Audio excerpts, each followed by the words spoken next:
Hello दोस्तों, स्वागत है आप सभी लोगों का स्टडी एग्जाम एकेडमी पर। मैं प्रवीण सिंह राव आप सभी लोगों के साथ में इस वीडियो में बात करने वाला हूं परसेंटेज से रिलेटेड जो आप लोगों ने पढ़ रखे होंगे अभी तक क्वेश्चन की उत्तीर्ण और अनुत्तीर्ण के जो क्वेश्चन आते हैं कि इतने परसेंट उत्तीर्ण हुए, इतने नंबर कम पड़ गए, इतने नंबर ज़्यादा आ गए, उस टाइप से जितने भी क्वेश्चन बनते हैं और जिस भी एग्जाम में जैसे जैसे आ चुके हैं ना, वो आज सब इसी एक वीडियो में कंप्लीट होने वाले हैं।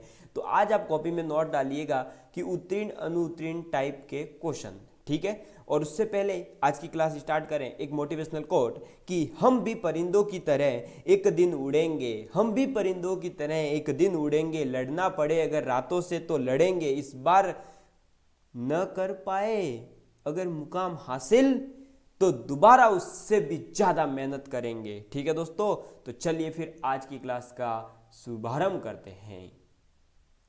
और देखिए दोस्तों, क्वेश्चन है पहला कि सीता ने किसी परीक्षा में 180 अंक प्राप्त किए और वह 30 अंक से फेल हो गई। यदि परीक्षा का उत्तीर्णांक 30% हो तो परीक्षा का कुल पूर्णांक क्या था। ठीक है भाई, देखो भाई, आपने कोई एग्जाम दिया, सीता की जगह आप अपने आप को एज्यूम कर लो, आप खुद हो, ठीक है। मैं जैसे मान लेता हूँ कि मैं प्रवीण हूँ, तो प्रवीण हूँ मैं और मैंने एग्जाम दिया, 180 अंक मैंने प्राप्त कर लिए, जितने भी थे उसमें से 180 मैंने कर लिए प्राप्त। पहले मैं समझाता हूँ कि मान लो पूर्णांक अगर x है और मैंने 180 प्राप्त कर लिए हैं, ठीक है। अब देखो, मैं 30 अंकों से फेल हुआ हूँ, केवल और केवल 30 अंक से क्या हुआ हूँ दोस्तों, फेल हुआ हूँ। जबकि जो उत्तीर्णांक है, यानी आपको अगर उत्तीर्ण होना है, पास होना है, तो जैसे आज की तारीख में 36% और जो RMSSB बोर्ड कहता है ना कि भाई 40% से कम होंगे तो हम लेंगे नहीं, तो वैसे तो जो उत्तीर्णांक था उस समय वो 30% है। कितना है दोस्तों, 30% है। तो अब x की वैल्यू हमें निकालनी है। ऐसा क्वेश्चन जब भी आए दोस्तों, जब भी ऐसा क्वेश्चन आए कि कुल पूर्णांक ज्ञात करिए, और तो इसके अलग अलग मेथड बता देता हूँ। सबसे पहले हम एक नंबर पे ये डाल करके लिखिएगा। देखो भाई, 180 नंबर आ चुके हैं मेरे, ठीक है। 30 नंबर और कम पड़ रहे हैं। अगर मान लो कि 30 नंबर ऐड कर दिए जाए तो मेरे टोटल कितने होते हैं, 210 अंक। और 210 वाला पास हो जाता है, क्योंकि मेरे 30 नंबर कम पड़ रहे थे। अपन नहीं कहते मेरे एक नंबर कम पड़ गया, वरना मेरा सिलेक्शन हो जाता। तो भाई एक नंबर मान लो कि आ गया, तो वैसे ही यहाँ मान लिया 30 अंकों से ही फेल हो रहा था, 30 अंक आ गए तो 210 अंक हो गए। अब ये 210 अंक है, ये किसके बराबर होंगे, ये जो x है ना, इसके 30% के बराबर होंगे। क्यों, क्योंकि भाई उत्तीर्णांक कितना है, 30%। और किसका होता है उत्तीर्णांक, कहाँ से होगा, जो टोटल मार्क्स है उसका 30% होगा। तो टोटल मार्क्स है x का 30% जो है पास होने वाला है, तो x का 30% कितना हो जाएगा, 210। सीधी सी बात है बस। तो अब इसको सॉल्व कर लो। देखो भाई, ये 30 से कितनी बार कटेगा, 7 बार, तो x बराबर कितना आ जाएगा, 700। यही हमारा आंसर है। यानी कि 700 नंबर का पेपर था सीता के, उसने 180 अंक प्राप्त कर लिए हैं और 30 अंकों की कमी थी, वो हमने मान लिया कि आ गए हैं, तो 30% हो जाते, बराबर करके आंसर निकाल लिया। ये तो हुआ पहला मेथड। दूसरा मेथड, जब भी आपसे टोटल पूर्णांक की बात की जाए तो आपको क्या करना होता है, देखिए ऊपर लिख दीजिए 100। ये डायरेक्ट फॉर्मूला टाइप है, मतलब ये जो रटन विद्या वाले होते हैं ना बच्चे, जिनको रटना ही समझ आता है, वो उनके लिए ये। तो 100 कर दो बट्टे कितने परसेंट का उत्तीर्णांक है, तो 30% उत्तीर्णांक है, इनटू कितने नंबर आए और कितनों से फेल हुआ, दोनों को जोड़ दो। तो कितने आए हैं उसके 180, कितने से फेल हुआ है वो, सॉरी ये तो प्लस करना है, एक सेकंड वो आ जाएगा, ठीक है, नो टेंशन रहो। ये देखो आ गया ना, तो 1 मिनट, इसको अपन इससे हटाते हैं। ये लो, देखो भाई, तो 180 आए हैं और कितनों से फेल हो रहा है, 30 से फेल हो रहा है, तो 30 और ऐड करेंगे, ठीक है। अब इसको सॉल्व कर लो, ये 0 से 0 गया और ये कितना हो जाएगा 210 इंटू 10/3, ये 3 से कटेगा 70 बार, ये आपका डायरेक्ट आंसर 700। ठीक है, तो जिसे समझ आया वो तो ये करेगा कि भाई मान लो x नंबर उसका पूर्णांक था, तो 180 नंबर आए थे, 30 अंकों से फेल हो रहा था, ऐड कर दिए, कितने मार्क्स हुए 210, 210 पे वो पास हो गया, पास होने के लिए 30% चाहिए था, यानी 210 और 30% दोनों की वैल्यू बराबर होगी, तो x का जो 30% होगा वो ही होगा 210, तो 700 हमारा यहाँ से भी आंसर आ जाएगा। जिसको समझ नहीं आता वो रटे 100 बट्टे कितने अंक उत्तीर्णांक है, कितने परसेंट उत्तीर्णांक है, बट्टे वो लिख देंगे जितने भी परसेंट था, इनटू क्या करेंगे जितने नंबर आए प्लस कितने नंबर से फेल हुआ, करके कैलकुलेशन कर लो, जो आंसर आएगा वही आपका आंसर है। बात समझ में आ चुकी होगी आप लोगों को। चलिए बढ़े नेक्स्ट क्वेश्चन की ओर। तो नेक्स्ट क्वेश्चन कहता है सीता ने, भाई ये सीता ही लेके चल रहा है, किसी परीक्षा में 20% अंक प्राप्त किए और वह 72 अंक से फेल हो गई। यदि परीक्षा का उत्तीर्णांक 30% हो तो परीक्षा का कुल पूर्णांक क्या होगा।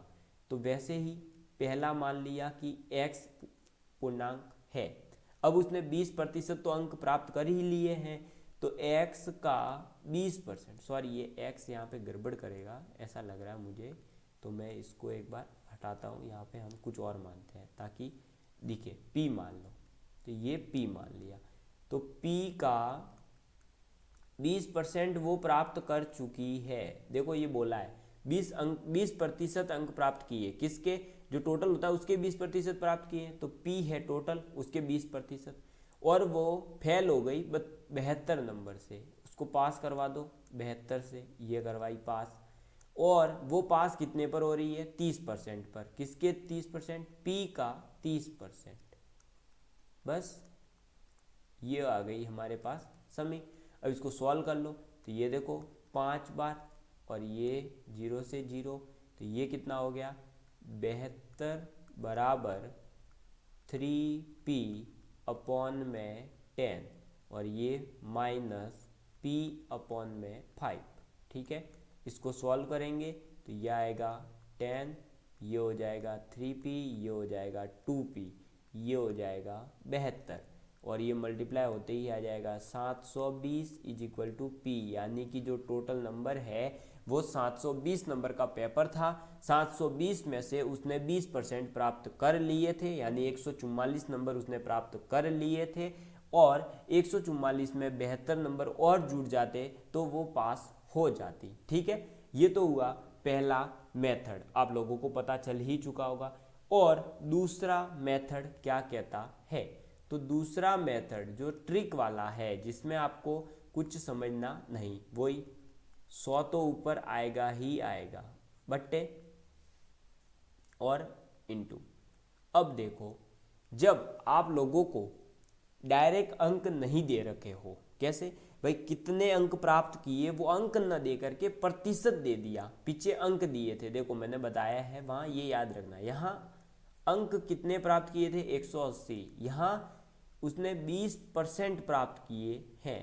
तो ऐसे केस में क्या करना है, केवल और केवल जितने अंक से फेल हो रहा है वही लिखना है। ठीक है, तो 100 इंटू कितने अंक से फेल हो रहा है, जब आपको प्राप्त अंक प्रतिशत में दे रखा हो, तो 72, और नीचे तो जितने प्रतिशत पे पास हो रहा था वो तो लिखना ही है, उसमें से माइनस कर देंगे कितने प्रतिशत उसने प्राप्त करे। ठीक है, ये केवल तब करना है जब प्राप्त अंक प्रतिशत में हो। ठीक है, तो ये कितना हो जाएगा, ये तो 100 का 100 रहेगा, ये नीचे वाला 10% में कन्वर्ट हो जाएगा, इंटू 72 एज इट इज ही रहेगा। ठीक है, तो ये 0 से 0 गया।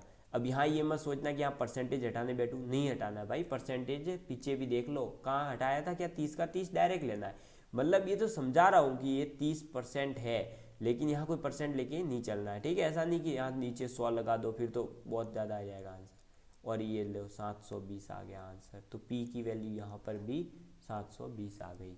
तो ट्रिक भी समझ में आ रही होगी और फुल मेथड भी समझ में आ रहा होगा मेरे हिसाब से तो। और अगर क्लास में मजा आता है ना तो दोस्तों थोड़ा सा शेयर भी कर दिया करो, क्योंकि जब आप शेयर करते हो तो मुझे भी एक मोटिवेशन मिलता है, मुझे प्रेरणा मिलती है कि हाँ लड़के मेरे साथ जुड़े हुए हैं, विद्यार्थी मेरे साथ जुड़े हुए हैं, उन्हें और भी क्लासें चाहिए है और सब्जेक्ट्स भी पढ़नी है। तो मैं आप लोगों के लिए राजस्थान जीके वगैरह सब कुछ पढ़ाऊंगा, लेकिन आप लोग मुझे कितना मोटिवेट रख पाते हैं उसी पे डिपेंड करता है ये सब कुछ। ठीक है, ऐसी बेहतरीन क्लासें आपको फ्री ऑफ कॉस्ट कहीं नहीं मिलेगा, यूट्यूब पर देख लीजिए जाकर के इतना इजी वे में। ठीक है, तो ये क्वेश्चन समझ में आ चुका है कैसे करना था। चलिए बढ़ते हैं नेक्स्ट क्वेश्चन की ओर। तो देखिए दोस्तों नेक्स्ट क्वेश्चन क्या कहता है कि सरिता ने किसी परीक्षा में 25% अंक प्राप्त कर लिए हैं।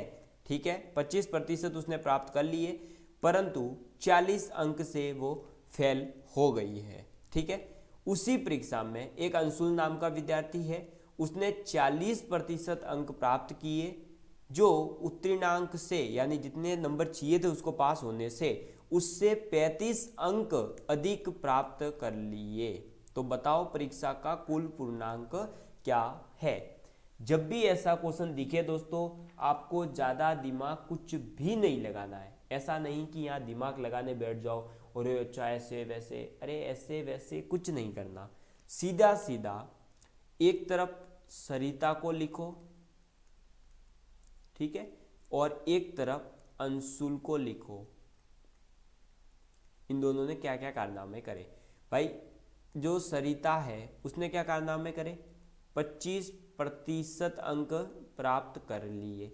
ठीक है, और 40 नंबर से फेल हो गई। तो अगर मैं इसको 40 नंबर दे दूं, ऐड कर दूं 40 नंबर, तो ये पास हो जाएगी।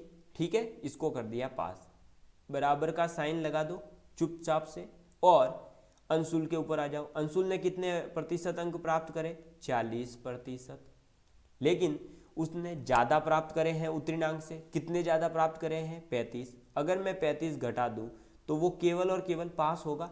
अब देखो सरिता भी पास हो गई 40 नंबर मिलने पर, और अंशुल 35 नंबर कम करने पर भी पास हो गया, दोनों पास हो गए हैं।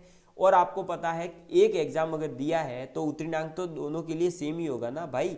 10वीं में किसी के, मेरे लिए अगर 36% लाना कंपलसरी है तो आपके लिए भी तो 36% लाना कंपलसरी ही होता है। तो उस प्रकार से दोनों को पास करवा दिया अपन ने। सरिता भी पास हो गई ऐसे, ये देख लो पास हो गई, और अंशुल भी पास हो गया। बस अब क्या करना है, प्रतिशत प्रतिशत अलग करो और संख्या संख्या अलग करो। प्रतिशत कितना है, पहले संख्या को ऐड कर लो, तो ये 40 तो इधर ही रहेगा, ये माइनस का 35 इधर आ जाएगा, तो प्लस 35 में कन्वर्ट हो जाएगा।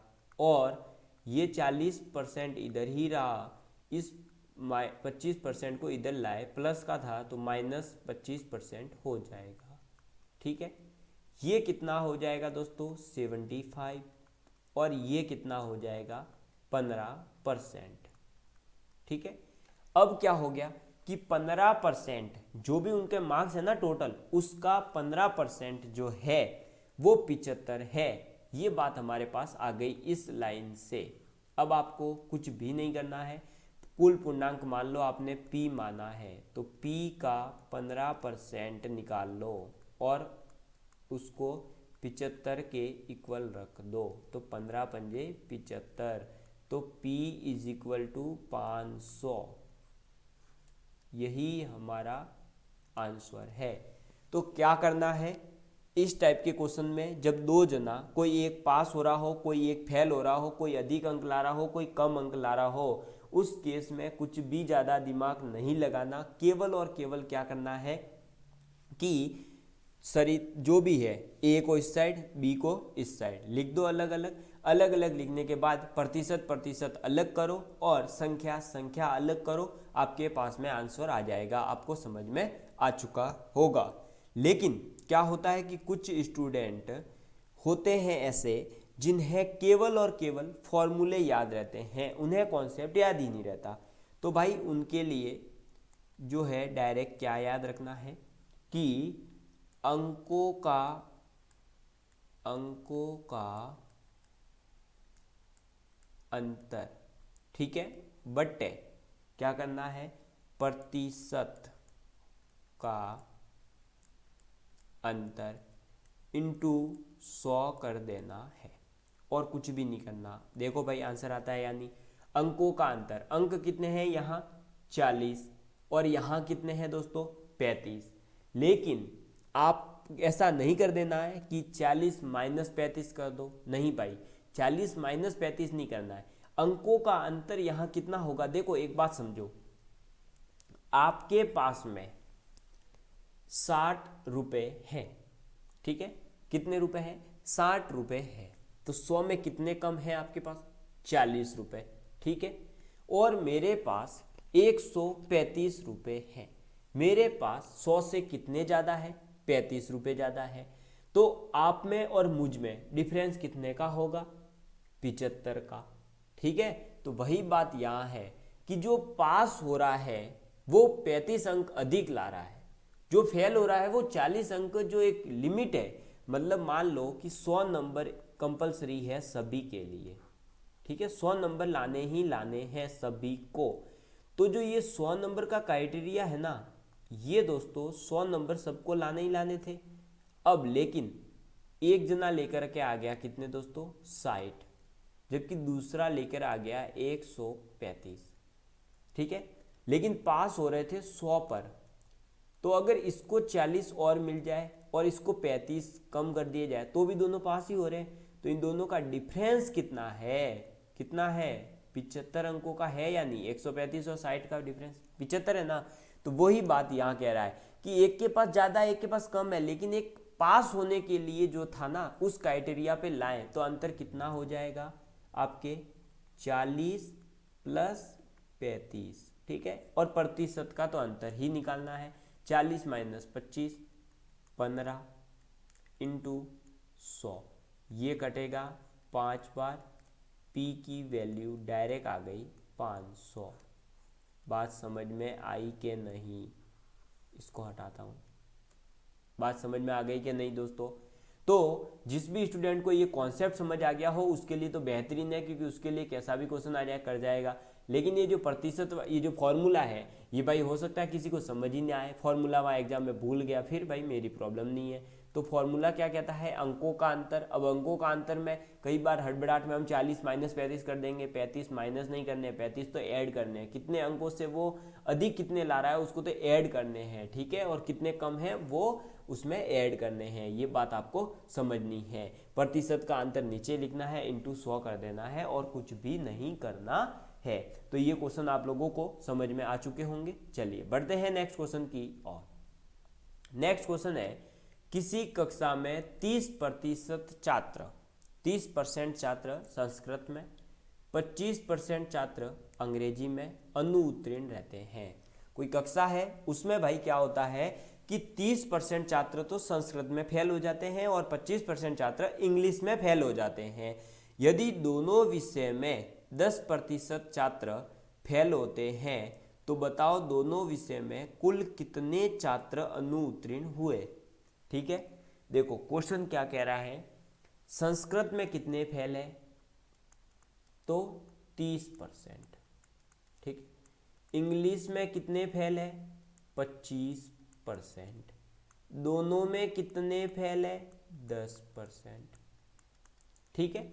ये है क्वेश्चन और कुछ भी नहीं है, ज़्यादा भेजा मारी कुछ नहीं पूछ रहा बेचारा ये, ठीक है। अब ये कह रहा है कि आप ये बताओ कि दोनों विषय में टोटल कितने छात्र फेल हुए हैं, टोटल कितने फेल हुए हैं। तो इसको पहले तो मैं वेन डायग्राम से सिखाता हूँ, ठीक है। ये संस्कृत का है, ये एस, और एक वेन डायग्राम बनाते हैं, ये आपके इंग्लिश का है, ठीक है, और जो बीच वाला भाग है जिसे मैं अभी ब्लैक कर रहा हूँ वो दोनों का है, ये बोथ, ठीक है। बोथ का कितना है दोस्तों 10%। अब जो दोनों में फेल हुआ है वो दोस्तों दोनों सब्जेक्ट में अलग अलग इंक्लूड हो रहा होगा ना, तभी तो देखो यहाँ 30% है यहाँ 25% है।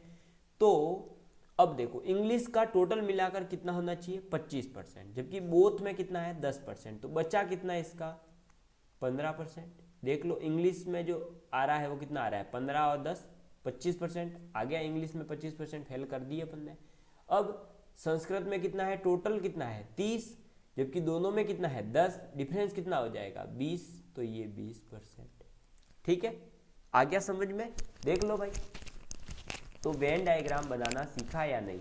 क्या करना है, जितनी भी सब्जेक्ट है उनका डायग्राम बना देना है। दोनों में सब्जेक्ट है, 3 सब्जेक्ट दे दे तो तीनों में फेल वालों को बीच में लिख देना है और फिर इस प्रकार से डायग्राम बनाना है। ऐसा डायग्राम बनने के बाद आपको देखना है जो दोनों में इंक्लूड है और इंडिविजुअल परसेंटेज है उनका डिफरेंस निकाल लेना है और उसको इंडिविजुअली फिर दे देना है कि इंग्लिश में 15%। देख लो इंग्लिश का एरिया कितना है, यहाँ तक है, ये पूरा पूरा एरिया, ये भी तो भाई इंग्लिश का ही है, यहाँ तक इंग्लिश और हिंदी दोनों का है, तो इंग्लिश का यहाँ तक गिना जाएगा।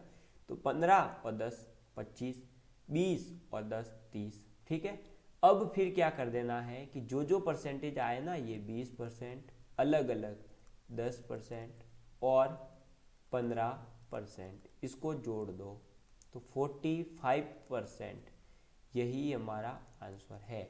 तो टोटल जो है दोनों सब्जेक्ट में फेल हुए जो छात्र हैं वो हो जाएंगे दोस्तों आपके 45% और कुछ भी नहीं है। ठीक है, अगर पूछ लिया जाता उत्तीर्ण कितने हुए तो 55%, उत्तीर्ण यानी पास, अनुत्तीर्ण यानी फेल।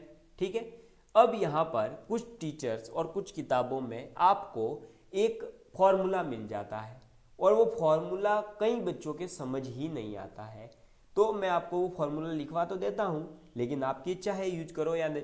मुझे तो ये वेन डायग्राम वाला इजी लगता है, फटाफट हो जाते हैं क्वेश्चन। ठीक है, देखिए a + b - c, ये फॉर्मूला ये कहता है कि इंडिविजुअली कितना दे रखा है, कितना दे रखा था इंग्लिश का, इंग्लिश को a माना है, सॉरी इंग्लिश को संस्कृत को a माना 30%, फिर इंग्लिश का कितना है 25% और माइनस दोनों का कितना है 10%, बस ये आया 45%। ये कहता है फॉर्मूला। तो सी जो है ये दोनों को रिप्रेजेंट करता है और ए बी सी जो भी सब्जेक्ट है उनको अलग अलग को पहले ऐड करो, फिर तीनों में दोनों में जो कॉमन है उसको माइनस कर दो, ये कहता है आपका फॉर्मूला। ठीक है, तो ये a + b - c ये फॉर्मूला भी है छोटा सा, जो अधिकतर टीचर यही बताते हैं कि ऐसे कर लिया करो।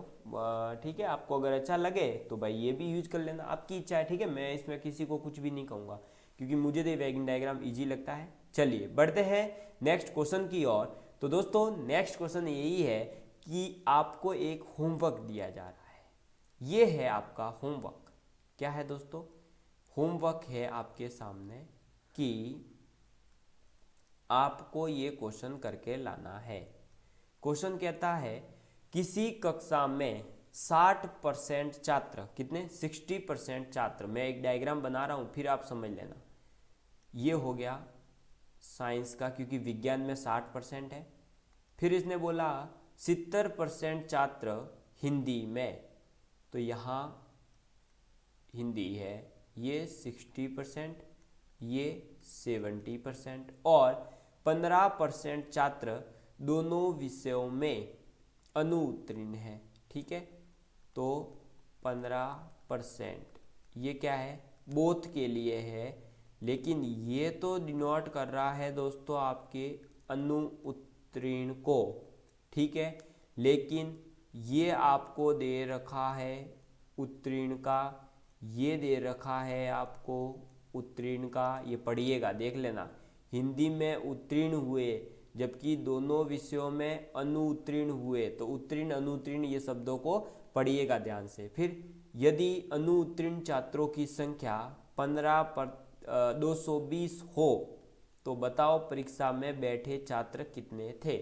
क्वेश्चन है कोई कक्षा में 60% छात्र विज्ञान में, 70% छात्र हिंदी में पास हो जाते हैं और दोनों में मिला करके 15% छात्र फेल होते हैं। अगर फेल हुए बच्चों की संख्या 220 हो तो बताओ परीक्षा में कितने छात्र बैठे थे। ठीक है दोस्तों, आप लोगों को ये क्वेश्चन समझ में आ चुका होगा और जो अनुत्तीर्ण उत्तीर्ण का कॉन्सेप्ट था वो सब कुछ मैंने बता दिया, कैसे कैसे क्वेश्चन आते हैं। पहला क्वेश्चन रहता है कि टोटल पूर्णांक ज्ञात करो, दूसरा क्वेश्चन रहता है इसके इतने आए इसके इतने आए तो बताओ टोटल पूर्णांक क्या है, तीसरा जो मेन इंपॉर्टेंट है अनु उत्तीर्ण और उत्तीर्ण के क्वेश्चन, वो भी मैंने वेन डायग्राम भी बता दिया और वो एबीसी वाला फॉर्मूला भी बता दिया। मैं इसी क्वेश्चन को जो आपके सामने अभी दिख रहा है स्क्रीन पर, इसी को कल मैं दोनों मेथड से करके बताऊंगा, वेन डायग्राम से भी और एबीसी वाले फॉर्मूले से भी। ठीक है, तब तक आप इसे जो है करने का प्रयास करिएगा। बहुत बहुत धन्यवाद।